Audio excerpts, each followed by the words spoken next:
দিদি, আমি কবে থেকে বলছি যে আমি ব্রেড খাবো, মানে পাউরুটি। এইসব লুচি ছোলার ডাল আমার ভালো লাগে না।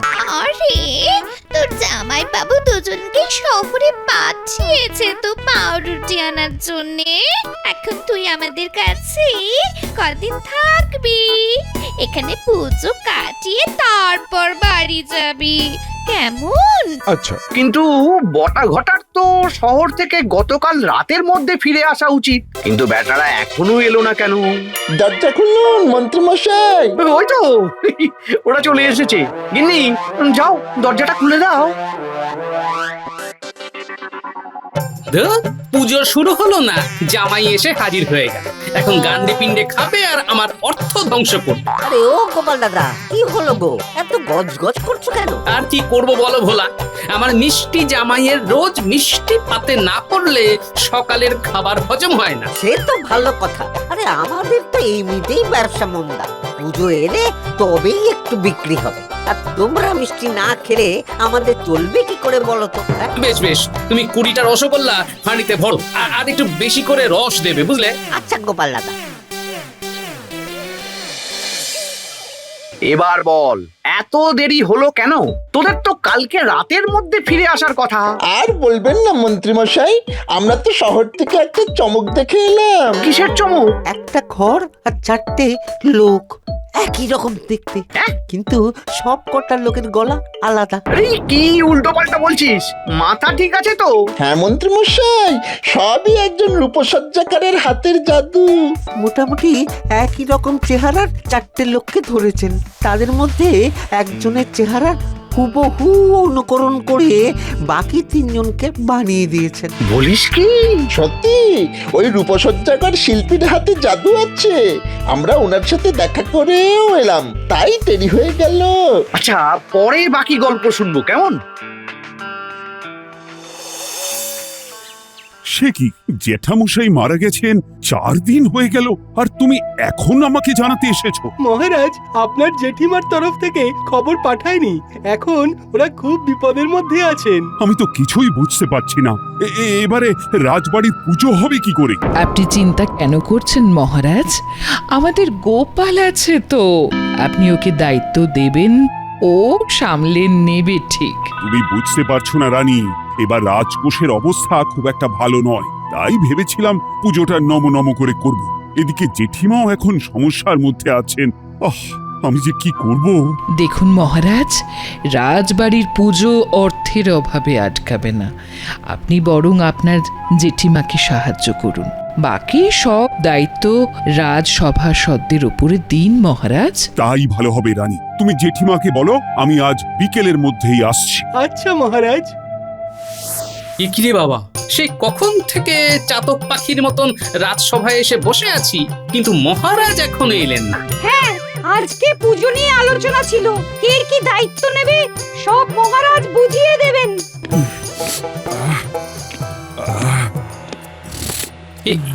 কি মহারাজ, আপনি কাঁদছেন কেন? সত্যি তো মহারাজ, আপনি কাঁদছেন কেন? কেউ কি আপনাকে কষ্ট দিয়েছে, ভয় দেখিয়েছে? আপনি শুধু আমাকে বলুন। আজলামো বন্ধ করো মন্ত্রী। বেশ হয়েছে। মহারাজের জ্যাঠামশাই মারা গেছেন। সে কি, কবে? আজ 3-4 দিন হয়ে গেল, কিন্তু আজকে খবর এসেছে। আচ্ছা শোনো, আমি আজ বিকেলের মধ্যে জ্যাঠামশাইয়ের বাড়ি চলে যাচ্ছি। রাজকোষের অবস্থা ভালো নয়, তাই এবার পুজোটা। মহারাজ, এবার পুজো হবে না? পুজো হবে, মহারাজ সব জায়গায় অগ্রিম দিয়েও রেখেছেন, কিন্তু এখনো যা অর্থ দরকার তা প্রায় 200 মোহর। এখন আমার জেঠিমার এই বিপদের দিনে আমি পুজোয় খরচ করব না জেঠিমাকে সাহায্য করব, সেটাই ঠিক বুঝে উঠতে পারছি না। মহারাজ, আমার মনে হয় আপনার এখন জেঠিমাকে সাহায্য করাই উচিত। তাই তোমাদেরকেই বাকি দায়িত্ব নিতে হবে। মহারাজ, বাড়ি বাড়ি চাঁদা তুলে আমরা পুজোর ব্যবস্থা করে নেব। আপনি আপনার জেঠিমার দিকটা দেখুন, কেমন? হ্যাঁ, আমি সেটাই বলতে যাচ্ছিলাম। গোপাল, এই চাঁদা তোলার দায়িত্বটা আমি তোমাকে দিতে চাই। আচ্ছা মহারাজ, আমি বাড়ি বাড়ি গিয়ে চাঁদা তুলে এক জায়গায় করে রানীমার কাছে হিসেব দেব, তারপর যেই খাতে যা খরচ রানীমার কাছ থেকে অর্থ চেয়ে নেব। একদম, আমি এই বছর একদম নিরুপায়, তাই এটা ছাড়া অন্য কোনো রাস্তা নেই। মহারাজ, গোপালকে এই সব অর্থের দায়িত্ব না দিয়ে আমাকেই দিতে পারতেন। তারপর ৯-৬ করবেন, তাই জন্যে তো। তোমার সাথে পূর্ব অভিজ্ঞতা তো খুব একটা ভালো নয়, তাই গোপালকেই দিলাম। তুমি বরং রাজবাড়ির পুজোর বাজার দোকানগুলো করবে। ঠিক আছে, আপনি যা ভালো বোঝেন। হ্যাঁ, আমি আজকে বিকেলেই বেরিয়ে যাব, সপ্তমী সকালে ফিরবো। গোপাল, রাজবাড়ির প্রতিমা প্রস্তুতি তদারকিটাও তুমি করবে। আচ্ছা মহারাজ। বাহ, তোর কাজ কিন্তু খাসা। এত তাড়াতাড়ি প্রতিমা বানিয়ে ফেলেছো? হ্যাঁ, আরো 2-3টে জায়গায় তো একসাথে কাজ ধরেছি গো গোপাল দাদা। তা এখন তুমি কি করছো? এখন একটু জায়গায় জায়গায় প্রতিমার সারিতে চুমকি বসাচ্ছি। তাহলে আলো পড়লে ঝিলমিল করবে। বাহ বাহ বাহ, বেশ বেশ। ওই মহারাজের খবরটা শুনেছো তো? হ্যাঁ, আজকে দুপুরেই শুনলাম। মনটা খারাপ হয়ে গেল গো, আবার চিন্তাতেও পড়ে গেলাম। কিসের চিন্তা? এই যে মহারাজ তো আমার মজুরির অগ্রিম অর্থ দিয়েছেন, কিন্তু বাকিটা। ও, বাকি অর্থ নিয়ে তোমাকে চিন্তা করতে হবে না, সেসব আমার দায়িত্ব। আমি 2 দিন পর থেকেই বাড়ি বাড়ি চাঁদা তুলতে যাব। চাঁদার অর্থে পুজো হবে। 2 দিন পর থেকে চাঁদা তুলবে? ঠিক আছে। ও গোপাল, তুমি এখানে, আর আমি তোমাকে তোমার বাড়িতে হন্যে হয়ে খুঁজছি। কি আর করব বলুন মন্ত্রী মশাই, মহারাজ যে এই দায়িত্বটাও আমাকেই দিয়েছেন, তাই মৃৎশিল্পীর সামনে দাঁড়িয়ে তদারকি করছি। আচ্ছা, যেটা বলতে গেলাম, মহারাজ আমাকেও তো দায়িত্ব দিয়েছেন এই পুজোর দোকান বাজার করার। তা অর্থ ছাড়া কিভাবে করব? আপনি বাজার দোকান করে রসিদ নিয়ে আসবেন, আমি দোকানে দোকানে পাওনা গন্ডা পুজোর আগেই মিটিয়ে দেব। বেশ, তাহলে তাই হোক। তাহলে বুঝতে পারলি তো কি করতে হবে? একদম জলের মতো পরিষ্কার ভাবে বুঝে গেছি। শোন বটা, তুই এক্ষুনি আমার ঘোড়ার গাড়িটা নিয়ে বেরিয়ে যা, আর শহর থেকে ওই রূপসজ্জাকর শিল্পীকে ভোরবেলার মধ্যে আমার কাছে নিয়ে আয়, কেমন? আচ্ছা মন্ত্রী মশাই। আর আমি কি করব মন্ত্রী মশাই? তুই ভোলা ময়রার সাথে গিয়ে কথা বল। এই কৃষ্ণনগরে ভোলার চেহারার সাথে গোপালের চেহারার বেশ মিল আছে। হ্যাঁ, দুজনেই গোলগাল। তারপর কালকে সকালেই আসল মজা শুরু হবে।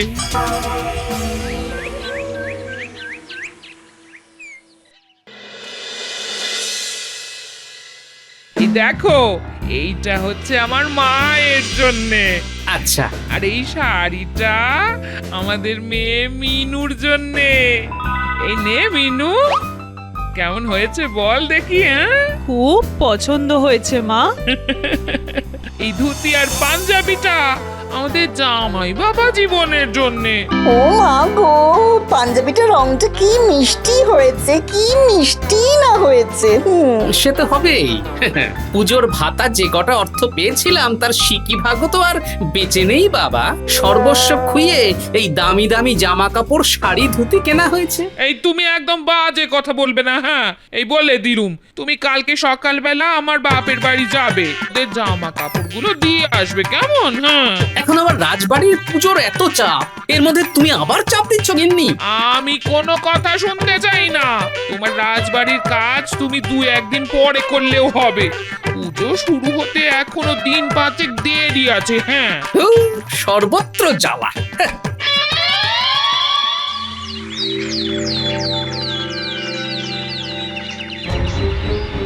না মন্ত্রী মশাই, না, এ কাজ আমি করতে পারবো না। তোমার যদি দোকানটা রাতের বেলা কেউ জ্বালিয়ে দেয় তাহলে করতে পারবে তো ভোলা? ওরে বাবা রে, না না না না না না, পারবো পারবো পারবো। কিন্তু জানাজানি হবে না তো? না না, কেউ কিছু বুঝতে পারবে না। মন্ত্রীমশাই, আপনি শুধু বলুন যাকে অনুকরণ করতে হবে সেই ব্যক্তি কোথায়। আমি আপনাকে তার বাড়ির সামনে নিয়ে যাচ্ছি, চলুন। খুব সাবধানে বটা, দিনের বেলায় যাচ্ছিস, দুজনেই মুখ ঢেকে যা, কারণ গোপালের চোখ পুরো বাজ পাখির চোখ। বুঝে গেছি, একবার গোপাল কোনো কিছু আঁচ পেলে এই সূত্র ধরে মাথায় পৌঁছে যাবে। একদম তাই। আমি শুধু কয়েক পলক ওই ব্যক্তিকে দেখতে চাই। হ্যাঁ, যাও যাও, দেখে আসো দেখে আসো। আমি ওই গোপাল যেমন পোশাক আশাক জুতো পরে সব জোগাড় করে রেখেছি। আপনি আসুন আমার সাথে।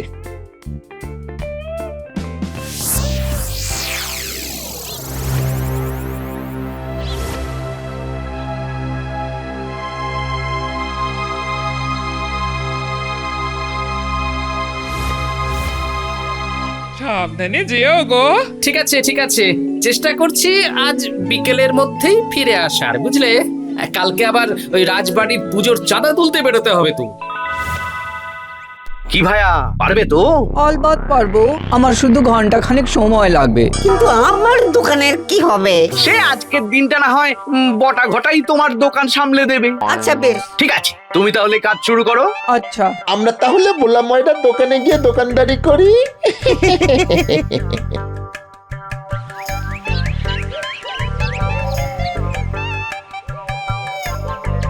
একি রে বাবা, ভোলা কোথায়? তোরা ভোলার দোকানে? উনি আজকে ওই সকালে পাহাড়ে ঘুরতে গেছেন, তাই আমরা দোকান সামলাচ্ছি, অবশ্যই ওনার অনুমতি নিয়ে। ও দে তাহলে 4টে ছানার জিলিপি। দিচ্ছি।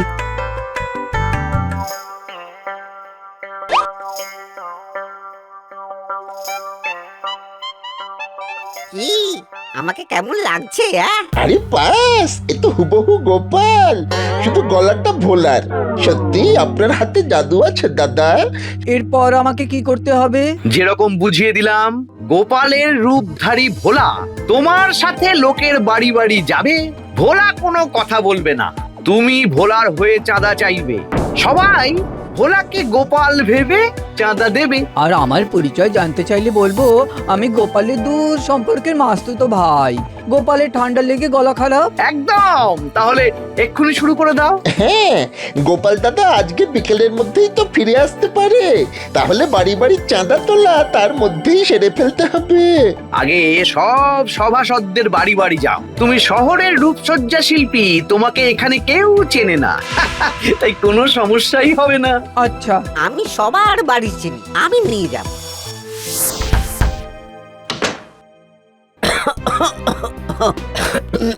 এই কি গোপাল, তোমার গলায় কি হয়েছে? গোপালের গলায় খুব ব্যথা, কথা বলতে পারছে না, তাই আমি গোপালের সঙ্গে এসেছি। ও, কালকেই তো দিব্যি ঠিক ছিলে। তা আপনি কে মশাই? আমি গোপালের দূর সম্পর্কের পিস্তুতো ভাই। দিন 5 মোহর চাঁদা দিন তো দেখি। দিচ্ছি দিচ্ছি।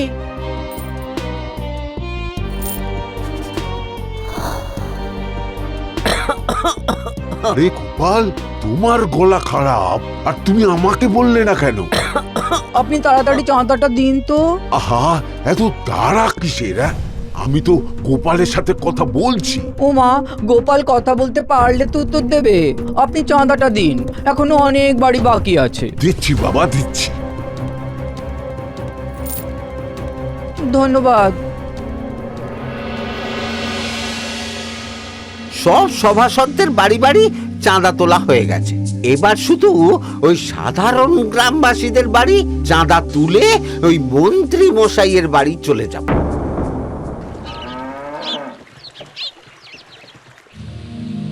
প্রায় ওই 300 মোহর চাঁদা উঠেছে। চলুন চলুন এবার মন্ত্রীর বাড়ি। ধুর, শাড়ি ধুতি দেওয়ার চক্করে সারাটা দিন নষ্ট হলো।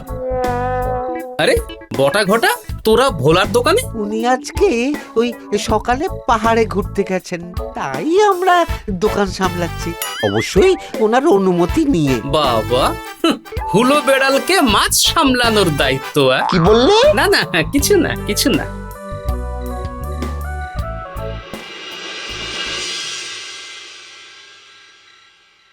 দিদা, তুমি আমাকে ডেকে পাঠিয়েছো? হ্যাঁ, তোদের জন্য কিছু পুজোর জামা কাপড় কিনেছি রে, তাই ডেকেছি। এই দেখ তো মা, তোর পছন্দ হয়েছে কিনা? বাহ, রংগুলো খুব সুন্দর। কি দাদু, তোমার গলা ঠিক হয়ে গেল? মানে? তুমি যে কথা বলছো। আমার আবার গলা কোথায় খারাপ হলো? সে কি, আমাদের বাড়িতে চাঁদা তুলতে এলে তুমি তো কোনো কথাই বললে না। তোমার সঙ্গে কোনো এক পিস্তুতো ভাই এসেছিলেন, উনি তো বললেন তোমার নাকি গলা খারাপ। কি উল্টোপাল্টা বলছিস বলতো? আমি বাড়িতে তো দূর, এই কৃষ্ণনগরেই সারাদিন ছিলাম না। বিশ্বাস না হলে আমার বাবাকে জিজ্ঞেস করবে, চলো। কি কাণ্ড রে বাবা, তোদের দাদু ভূত নাকি রে? এখানেও আছে, ওখানেও গেছে। হ্যাঁ, না না, চল তো দেখি। তোদের জামা কাপড় গুলো নিয়ে চল।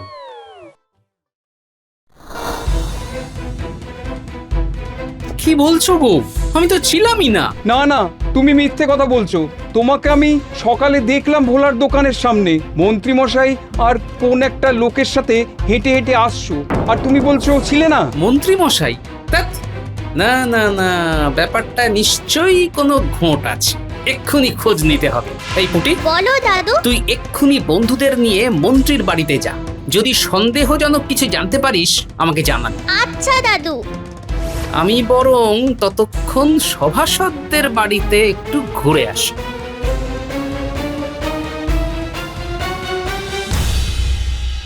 অভিজ্ঞানী, সত্যি করে বলো তো, আমি তোমার কাছেও চাঁদা নিয়েছি? হ্যাঁ, 5 মোহর। কি আজব ব্যাপার রে বাবা।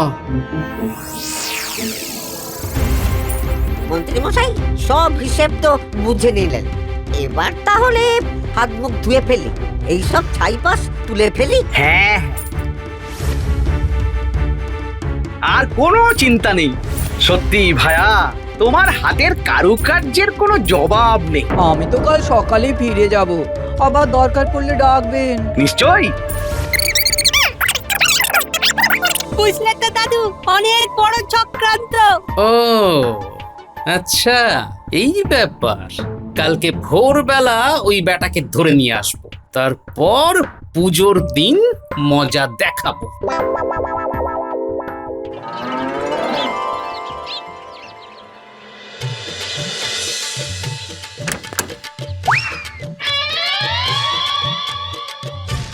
ব্যাস, মন্ত্রী মশাই বাড়িতে বাইরে দিয়ে তালা দিয়ে দিয়েছি। হ্যাঁ, এবার আসল মজা শুরু হবে।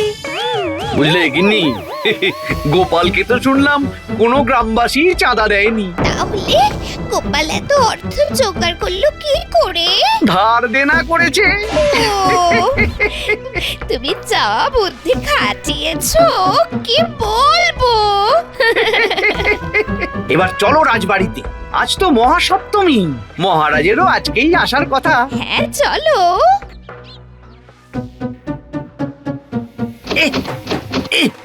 কি আরে, দরজা খুলছে না তো। এই কে বন্ধ করি রে বাইরে থেকে? এই এই কে রে? দরজা খুলছে না।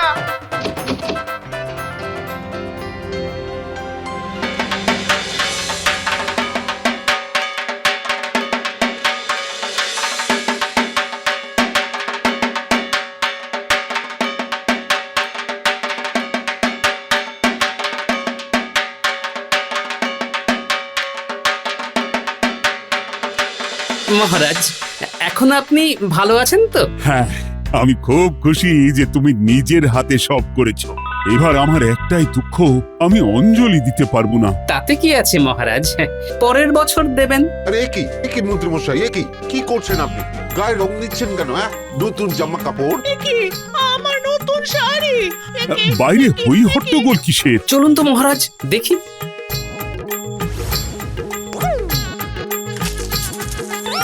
আই মন্ত্রী, তোমার এত বড় সাহস, তুমি আমার গায়ে রং দিলে এই পুজো গন্ডার দিনে?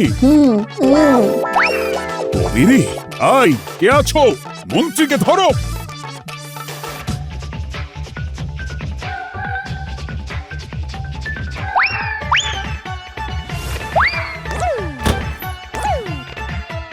এই তো দরজা খুলেছে। ওই তো মন্ত্রী মশাই, চলুন। যাচ্ছি তো। আপনাকে তুলে নিয়ে যাওয়া হবে, লোকের গায়ে রং দেওয়া। এটা কি হলো? কি হলো এটা? আমি কিচ্ছু করিনি। আবার মিথ্যে কথা বলছে। আবার ঢালো। পুজোর দিনে মস্করা হচ্ছে। মহারাজ, আমি কিচ্ছু করিনি মহারাজ। হ্যাঁ, আমি জানি মন্ত্রী মশাই, আপনি কিচ্ছু করেননি। ঠিক যেমন আমিও কারো বাড়ি থেকে চাঁদা তুলিনি। মানে কি বলছো? আমি তো কিছুই বুঝতে পারছি না। মন্ত্রী মশাই, পুরোটা আপনি বলবেন না আমি বলছি। আপনি চলে যাওয়ার পরে